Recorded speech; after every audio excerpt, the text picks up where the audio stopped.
Good morning, my dear students. Today, let me introduce you first. This is Vani Sharma, who is working as an associate professor at AES National College, Coimbatore. This video is a part and parcel of syllabus completion towards second set informed students, which is the subject of BR, Business Research Methods. Last class we have seen what are the different steps in research.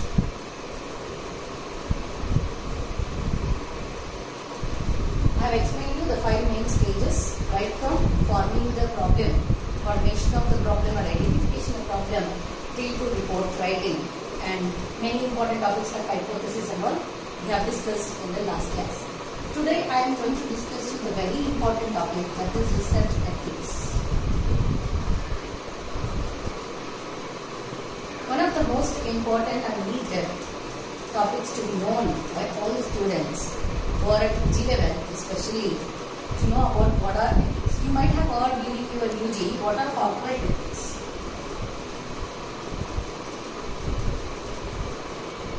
See, this ethics is a word which is operating from morality, morals.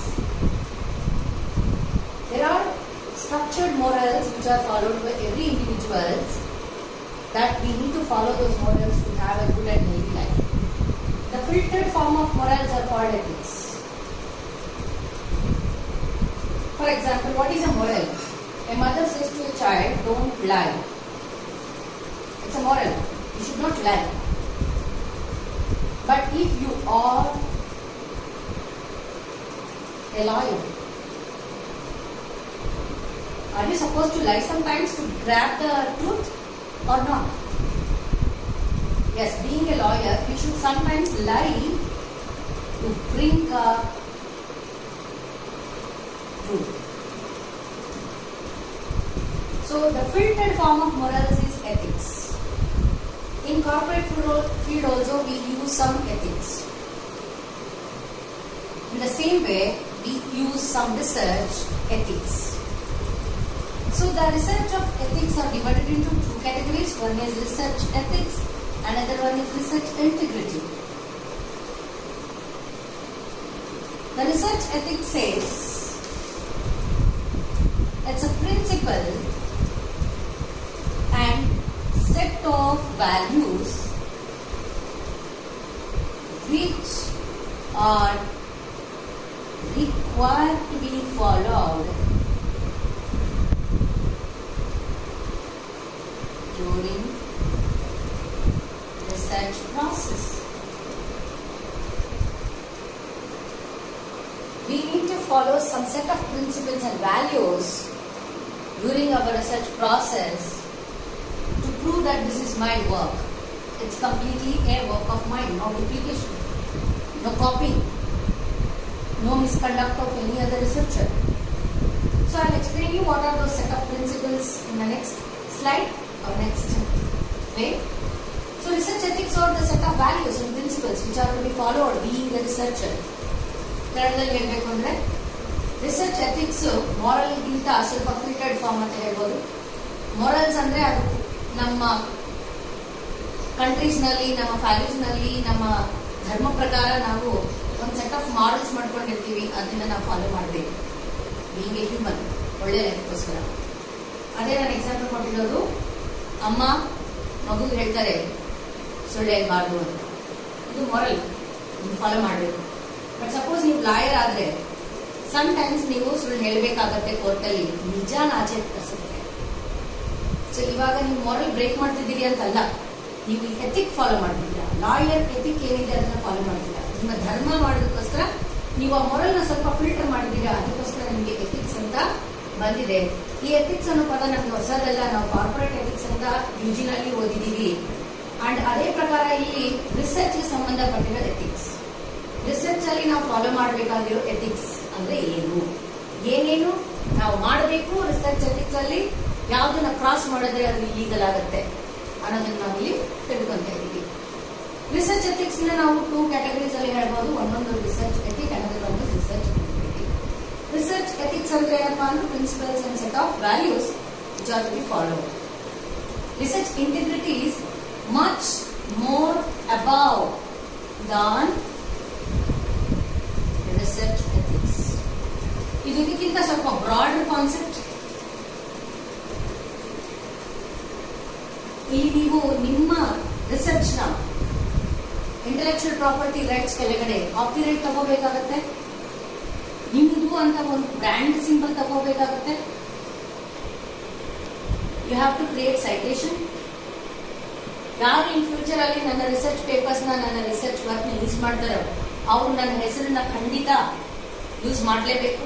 ನನ್ನ ಕೆಲಸ ಅವ್ರ ಕೆಲಸ ಅಂತ ಹೇಳ್ಬಾರ್ದು ಅಂತ ನಾವು legal formalities ನಿಂದ ಅದು ನಮ್ದು ಅಂತ ಬ್ರ್ಯಾಂಡ್ ತಗೋತೀವೋ ದಟ್ ಈಸ್ ಇಂಟಿಗ್ರಿಟಿ. ಇದು ರಿಸರ್ಚ್ ಇದಕ್ಕಿಂತ ಸ್ವಲ್ಪ ಬ್ರಾಡರ್ ಕಾನ್ಸೆಪ್ಟ್. ಬಟ್ ನಿಜ ಹೇಳ್ಬೇಕಂದ್ರೆ ಇಂಡಿಯಾನಲ್ಲಿ 90% of research work is copy paste, copy ಪೆಂಡ್ ಅಂದ್ರೆ ಬೇರೆ ಅವ್ರು ಬರ್ದಿರೋದನ್ನ ನಮ್ದು ಅಂತ ಜಾಸ್ತಿ ರಿಸರ್ಚ್ಗಳಲ್ಲಿ ಇಲ್ಲಿ ನಡೀತಾ ಇದೆ. ಇದೆಲ್ಲ ನೋಡಿ ನಮ್ಮ ಇಂಡಿಯನ್ ರಿಸರ್ಚ್ ಟೀಮ್ ಏನ್ ಹೇಳಿದ್ದಾರೆ ಅಂದ್ರೆ, see there is a set of research ethics. ಇದನ್ನ ಫಾಲೋ ಮಾಡಿದ್ರೇನೆ, ಇದು ಕರೆಕ್ಟ್ ಆದ್ರೇನೆ ನಿಮ್ದು ರಿಸರ್ಚ್ ವರ್ಕ್ ನಾವು ಅಪ್ರೂವ್ ಮಾಡ್ತೀವಿ, ಇಲ್ಲ ಅಂತಂದ್ರೆ ನಿಮ್ಮ ರಿಸರ್ಚ್ ವರ್ಕ್ ನಾವು ಅಪ್ರೂವ್ ಮಾಡಲ್ಲ, ಅಂಡ್ ಆ ರೂಲ್ ಪ್ರಕಾರ ನಿಮ್ಗೆ ಅವಾರ್ಡ್ ಮಾಡೋಕ್ಕಾಗಲ್ಲ ಅಂತ ಹೇಳಿದ್ದಾರೆ. Is it clear? ಸೊ ನಾನು ಆ ರಿಸರ್ಚ್ ಎಥಿಕ್ಸ್ ಅಲ್ಲಿ ಬರುವಂತ ವ್ಯಾಲ್ಯೂಸ್ ನ ರೂಲ್ಸ್ ನ ಬರೀತೀನಿ one by one. Hope research values and research ethics, research integrity ಬಗ್ಗೆ ಇವಾಗ ಅರ್ಥ ಆಗಿದೆ ಅನ್ಸುತ್ತೆ. So let us see what are the values which are mentioned under research ethics. The first thing is respect of privacy. Every researcher has their own privacy. If you are taking any data of them, try to give them the respect and try to make it confidential and try to report them. Take a prior permissions. Take a prior permission and then try to write anything, any article, any publication or research paper on that particular issue. So you have to respect the privacy of individual researchers and the confidentiality maintenance. Beneficence. What does it mean? It says that ನಾವು ಯಾರಿಂದ ವರ್ಕ್ನ ತಗೊಂಡು ಅದನ್ನ ನಮ್ಗೆ inspiration ಕೆಲಸ ಮಾಡೋದಕ್ಕೆ ಅಂತ ಹೇಳ್ತೀವೋ ಅವ್ರಿಗೆ ನಮ್ಮಿಂದ ಹಾರ್ಮ್ ಮಾಡಬಾರ್ದು. ಅಂದ್ರೆ ಇದು ನಾನು ಎಕ್ಸ್ ಅನ್ನೋ ಪರ್ಸನ್ ನಿಂದ ತಗೊಂಡು ಮಾಡ್ತಿರೋ ರಿಸರ್ಚ್ ವರ್ಕ್ಗೆ ಇದು ನಂದು ಅಂತ I cannot say this is mine, ನನ್ನ ಕೆಲಸ ಅಂತ ಹೇಳ್ಬಾರ್ದು. ನನ್ನ ರಿಸರ್ಚ್ ಪ್ರಾಜೆಕ್ಟ್ ಅಲ್ಲಿ ರಿಪೋರ್ಟ್ ಅಲ್ಲಿ ಇದು ಎಕ್ಸ್ ದೋ, ದಿಸ್ ವಾಸ್ ಎಕ್ಸ್ ವರ್ಕ್, ಅದನ್ನ ನಾನು ಅಪ್ಗ್ರೇಡ್ ಮಾಡ್ತೀನಿ ಅಂತ ತೋರಿಸ್ಬೋದು. ಸೊ ನೀವು ಆ ಬೆನಿಫಿಕೇಶನ್ ಕೊಡ್ಲೇಬೇಕು. ಯಾರ ಕೆಲಸ ನೀವು ಯೂಸ್ ಮಾಡ್ತಿದ್ದೀರೋ ನಿಮ್ಮ ರಿಸರ್ಚ್ ವರ್ಕ್ ಅಲ್ಲಿ ಅವರು. Respect for anonymity and confidentiality. ಆ ರಿಸರ್ಚರ್ ಮಾಡಿರೋ ಕೆಲಸ ಅನಾನಿಮಿಟಿ ಅಂದ್ರೆ ಅವ್ರ ಕೆಲಸಕ್ಕೆ ನೀವು ವ್ಯಾಲ್ಯೂ ಕೊಟ್ಟು ಅವ್ರನ್ನ ರೆಫರೆನ್ಸ್ ಅಲ್ಲಿ ಹಾಕೋದು, ಅಂದ್ರೆ ಅವ್ರಿಗೆ ಕೊಡ್ಬೇಕಾಗ್ತಿರೋ ಎಲ್ಲ ರೆಸ್ಪೆಕ್ಟ್, ವ್ಯಾಲ್ಯೂ ಎಲ್ಲ ಕೂಡ ನೀವು ನಿಮ್ಮ ಪೇಪರ್ ಅಲ್ಲಿ ಕೊಡ್ಲೇಬೇಕು. ಡಿಸ್ಕ್ಲೈಮರ್ ಅಂತ ಒಂದಿರುತ್ತೆ ರಿಸರ್ಚ್ ಪೇಪರ್ಸ್ ಅಲ್ಲಿ, ಅಟ್ಯಾಚ್ಡ್ ಪೇಪರ್ಸ್ ಅಲ್ಲಿ, ಅಲ್ಲಿ ನಾವೆಲ್ಲರಿಗೂ ಒನ್ ಬೈ ಒನ್ ಥ್ಯಾಂಕ್ ಕೊಡ್ತಾ ಬರ್ತೀವಿ.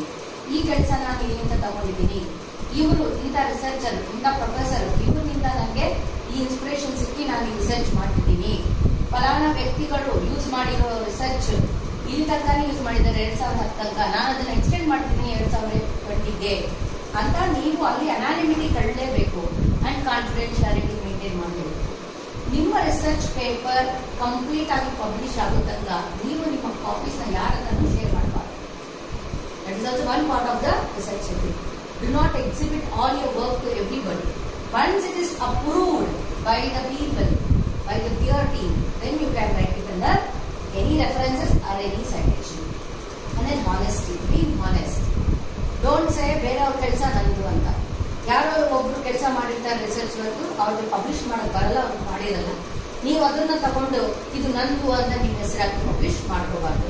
ಬೇರೆಯವ್ರ ಕೆಲಸ ಮಾಡಿರೋದಕ್ಕೆ ನೀವು ದುಡ್ಡು ಕೊಟ್ಟು ಆ ದುಡ್ಡನ್ನ ತಗೊಂಡು ಆ ವರ್ಕ್ ನ ತಗೊಂಡು ಇದು ನಂದು ಅಂತ ಹೆಸರಲ್ಲಿ ಹಾಕೋಬಾರ್ದು. And inform the consent of references. Like ನಾವು ರಿಸರ್ಚ್ ಪೇಪರ್ ಆ ರಿಸರ್ಚ್ ರಿಪೋರ್ಟ್ ಬರೆದಿದ್ಮೇಲೆ ಲಾಸ್ಟ್ ಅಲ್ಲಿ ಬಿಬ್ಲಿಯೋಗ್ರಫಿ ಅಂತ ಇರುತ್ತೆ. ಆ ಬಿಬ್ಲಿಯೋಗ್ರಫಿನಲ್ಲಿ ಎಲ್ಲೆಲ್ಲಿ ಇನ್ಫಾರ್ಮೇಶನ್ ನೀವು ಎಲ್ಲಿಂದ ತಗೊಂಡಿದ್ದೀರಾ, ಯಾರು ಲೈಬ್ರರಿಗೆ ಹೋಗಿ ತಗೊಂಡಿದ್ದೀರಾ, ಯಾರು ಬುಕ್ಸ್ ನ ರೆಫರ್ ಮಾಡಿದ್ದೀರಾ, ಇದನ್ನ APA MLA ಅನ್ನೋ ಈ ಫಾಂಟ್ ಪ್ರಕಾರ ನಾವು ರೆಫರೆನ್ಸಸ್ ಕೊಡ್ತಾ ಇರ್ತೀವಿ. ಅಂಡ್ ರೆಸ್ಪೆಕ್ಟ್ ಇಂಟೆಲೆಕ್ಚುಯಲ್ ಪ್ರಾಪರ್ಟಿ ಬಗ್ಗೆ ಮಾಹಿತಿ ಇರಬೇಕು. ನಿಮ್ದು ರಿಸರ್ಚ್ ಖಂಡಿತವಾಗಿ ನೀವೇ ಮಾಡಿದ್ದೀರಾ, ಇದು pure original work, it's a pure research, ಇನ್ನೊಬ್ಬರದ್ದು ಕಾಪಿ ಅಲ್ಲ ಅನ್ನೋದು ಕೂಡ ಇಲ್ಲಿ ಇಂಟೆಲೆಕ್ಚುಯಲ್ ಪ್ರಾಪರ್ಟಿ ರೈಟ್ ಕೆಳಗಡೆನೆ ಇಳಿಸ್ಕೊಂಡು, ಯಾಕಾದ್ರೂ ಬೇರೆಯವ್ರನ್ನ ನೀವು ಯೂಸ್ ಮಾಡಿದ್ದೀರಾ ಅಂತಂದ್ರೆ ಅದಕ್ಕೆ ರಿಫರೆನ್ಸ್ ಕೊಡಿ, ಅವ್ರಿಗೆ ಕೊಡಿ, ರೆಸ್ಪೆಕ್ಟ್ ಕೊಡಿ. This is your work, confidence ಕೊಡಿ, ಬೆನಿಫಿಷಿಯರಿ ಕೊಡಿ. ನಮ್ದು ಅಂತ ಹೇಳಬೇಡಿ, crime, you will be under punishable zones according to IP. And non-discrimination, don't discriminate between the work of others and mine. Try to say, this is the work of yours, sir, and I am going to make it upgraded or uplifted.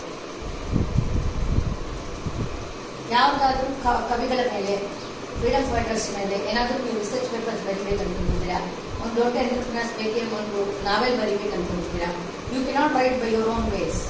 ಅವ್ರ ಲೈಫಲ್ಲಿ ಆಗಿರೋದೆಲ್ಲ ನೀವು ಆಗಿದಂತ ನೀವು ಬರೆಯೋಕ್ಕೆ ಸಾಧ್ಯ ಆಗಲ್ಲ. Should take privacy, confidentiality and anonymity. ಅವ್ರು ತಗೊಂಡಿದ ಮೇಲೆ ನೀವು ರಿಸರ್ಚ್ ಪೇಪರ್ ಅಥವಾ ಒಂದು ಬುಕ್ ಅಥವಾ ಒಂದು ನಾವೆಲ್ ಬರೆಯೋಕ್ಕೆ ಸಾಧ್ಯ ಆಗುತ್ತೆ. So this is about values, set of values and the research ethics. Guys, we have seen what are the set of research ethics we have to follow while doing the research of our project or any research work of academics also. Let us see what is research misconduct. ನಾವು ethics ನ follow ಮಾಡಿಲ್ಲ ಅಂದ್ರೆ, ನಾವು research process ಅಲ್ಲಿ, research ಕೆಲಸದಲ್ಲಿ ಏನಾದರೂ ತಪ್ಪು ಮಾಡಿದ್ವಿ ಅಂತಂದ್ರೆ ಅದನ್ನ ರಿಸರ್ಚ್ ಮಿಸ್ಕಾಂಡಕ್ಟ್ ಅಂತಾರೆ. ಇದು ಲೀಗಲ್ ಅಫೆನ್ಸ್ IPR ಪ್ರಕಾರ ಇದಕ್ಕೆ ಪನಿಷ್ಮೆಂಟ್ ಇದೆ. ಏನ್ ಪನಿಷ್ಮೆಂಟ್ ಇರಬಹುದು ಅಂದ್ರೆ, they may take back your award, ನಿಮ್ಮ ಅವಾರ್ಡ್ನ PhD ಅವಾರ್ಡ್ನ ವಾಪಸ್ ತಗೋಬಹುದು, ಅಥವಾ ನಿಮ್ಮ ಹೆಸರು ಮೇಲೆ ಬ್ಯಾನ್ ಹಾಕಬಹುದು, ಅಥವಾ ನಿಮ್ಮನ್ನ ಕೆಲವು ವರ್ಷದ ಕಾಲದಿಂದ ಆ ಜಾಬ್ನಿಂದ ತೆಗಿಬಹುದು. They can do anything based on the problem or based on the level of your misconduct. IPRಗೆ ಅವರು ಕಂಪ್ಲೇಂಟ್ ಮೇಲೆ ಡಿಪೆಂಡ್ ಆಗಿ ಆ ಮಿಸ್ಕಾಂಡಕ್ಟ್ ವ್ಯಾಲ್ಯೂನ ಅವರು ಮಾಡಿ ಅದರ ಪ್ರಕಾರ ನಿಮಗೆ ಪನಿಷ್ಮೆಂಟ್ ಕೊಡೋ ಅವಕಾಶಗಳು ಇರುತ್ತೆ. ಇದು ಮಾಡದಂಗೆ ನಾವು ರಿಸರ್ಚ್ ಎಥಿಕ್ಸ್ ನ ಫಾಲೋ ಮಾಡಿ ನಮ್ಮ ಪ್ಯೂರ್ ರಿಸರ್ಚ್ ನ, ರಾಯಲ್ ರಿಸರ್ಚ್ ನ ನಾವು ಮಾಡಬೇಕು. ರಿಸರ್ಚ್ ಮಿಸ್ಕಾಂಡಕ್ಟ್ 3 ಟೈಪ್ಸ್ ನಾವು ಡಿವೈಡ್ ಮಾಡಬಹುದು. One is fabrication, third one is falsification, second one is falsification, third one is plagiarism.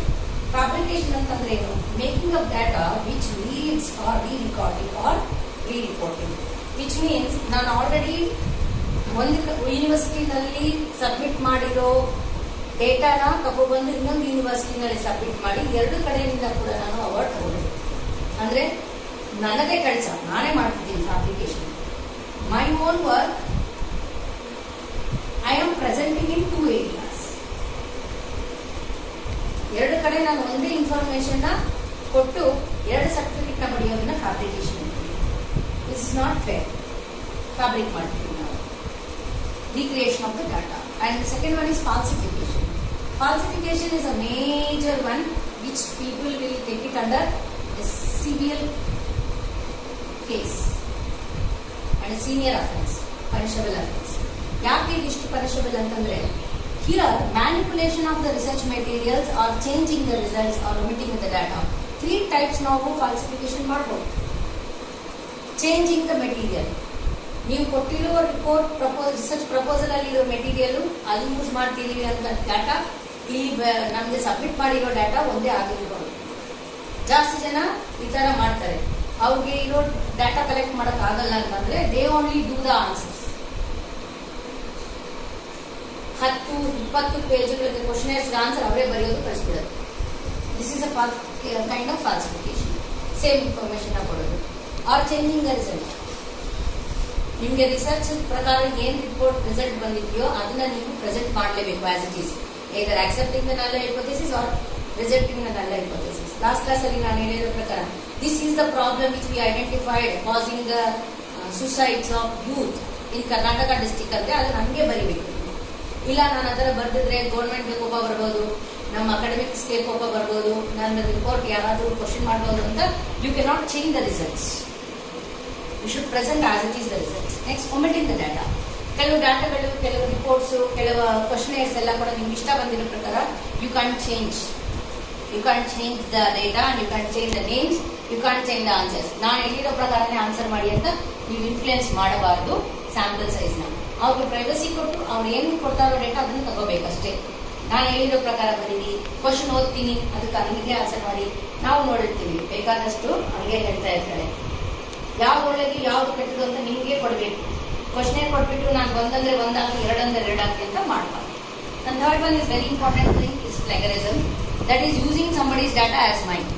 ಬೇರೆಯವ್ರ ಕೆಲಸ ನನ್ನ ಕೆಲಸ ಅಂತ ನಾನು ಪ್ರೆಸೆಂಟ್ ಮಾಡೋದು. ಇದನ್ನ ನಾವು ಕಾಪಿ ಪೇಸ್ಟ್ ಅಂತೀವಿ ಅಥವಾ ಬೆಂಡ್ ಅಂತೀವಿ. ಇದರಲ್ಲಿ ಎರಡು ವೆರೈಟೀಸ್ ಇರುತ್ತೆ, self plagiarism and paraphrasing. Self plagiarism ಅಂದ್ರೆ ನಮ್ಮದೇ ಕೆಲಸಗಳು ನಾವು ಈ ತರ ಫ್ಯಾಬ್ರಿಕೇಶನ್ ಮಾಡೋದು. ಸೇಮ್ ಒಂದೇ ರಿಪೋರ್ಟ್ನ ಮತ್ತೆ ಮತ್ತೆ ಮತ್ತೆ ಮತ್ತೆ ಹೆಸರು ಚೇಂಜ್ ಮಾಡಿ ಅದನ್ನೇ ಪಬ್ಲಿಷ್ ಮಾಡೋದು. ಪ್ಯಾರಾಫ್ರೇಸಿಂಗ್ ಅಂದ್ರೆ ಬೇರೆ ಎಲ್ಲೋ ಒಂದ್ ಕಡೆ ನಡೆದಿರೋ ಇಶ್ಯೂಸ್ನ ಅಲ್ಲಿ ಬರ್ದಿರೋ ರಿಸರ್ಚ್ ರಿಪೋರ್ಟ್ಸ್ನ ತಗೊಬಂದು ಇಲ್ಲಿ ಪ್ರೆಸೆಂಟ್ ಮಾಡೋದು ನಮ್ದು ಅಂತ. ಸೆಕೆಂಡ್ ಪ್ಲಾಗರಿಸಮ್ ನಲ್ಲಿ ಬಂದಂತ ಪ್ರಾಬ್ಲಮ್ಸ್. ಇದನ್ನೆಲ್ಲ ಅವಾಯ್ಡ್ ಮಾಡೋದಕ್ಕೆ the new softwares are being developed under research area. The best software is Turnitin.